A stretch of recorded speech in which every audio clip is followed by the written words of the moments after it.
I'm a little surprised that nobody has brought to our attention that we've never done a video on Yogambara, the meditational deity, tantric Buddhist, coming out of the Chaturpita Tantra.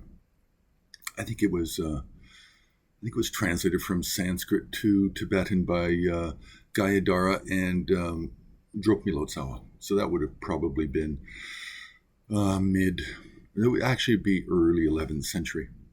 I'm not sure when the Marpa version, if it still exists, translation, I don't know when that would have exactly been done.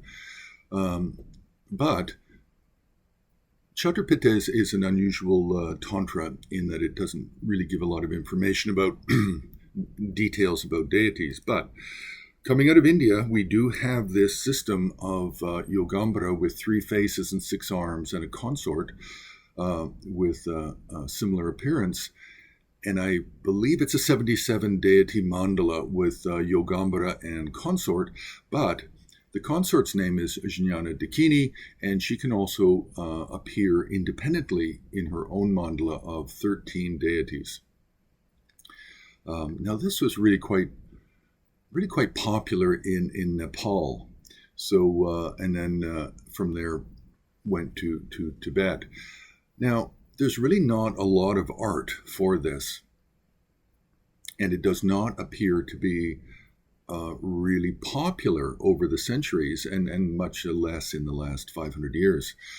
But we do have a tremendous amount of high-quality masterpieces out of a very small pool of paintings and sculpture that represent the 2 figures. So there's a lot of masterworks, but not a lot of art in general. So to have these masterworks means that the Yogambara must have been highly regarded by many people centuries ago.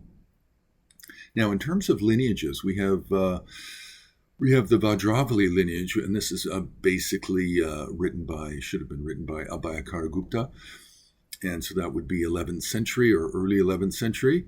Then the already mentioned Gayadhara Drukmilotsawa, the Marpa, and the Ngok tradition that descends from Marpa.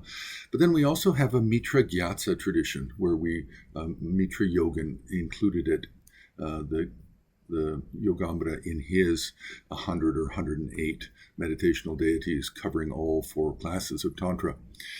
And most likely there will be other traditions as well, but as I mentioned, it's not really that popular, and there's not a lot of, you can tell when something is popular because there's either a lot of art or there are a lot of commentaries, textual commentaries. And for this, we just don't have that. So we'll leave it there. You can press like, you can subscribe, you can make a donation on the homepage of Himalayan Art Resources, and you can also join HAR on Patreon.